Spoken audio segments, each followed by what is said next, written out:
Ito rin yung dahilan bakit nagde-delay tayo ng decisions. Bakit tayo nagpo-procrastinate? At pag nag-procrastinate tayo, tinamad tayo, nag-delay tayo ng decisions, nagdududa tayo, we are uncertain, we feel lost, natatakot tayo mag-decide, we have a fear of failure, we have a fear of trying something new, we have a fear of rejections, hindi natin alam yung gusto natin, hindi natin kilala yung sarili natin. So since we don't have a direction, even if we take massive action, hindi tayo makarating. Hindi natin makuha yung results na gusto natin.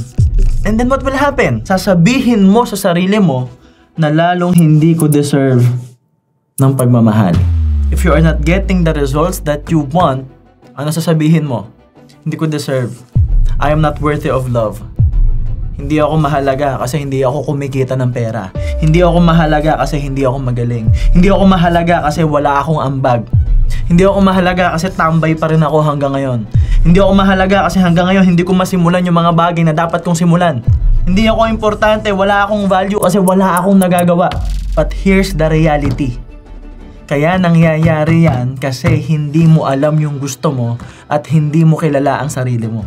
And this will only change if you will decide right now that you are the most important person in your life.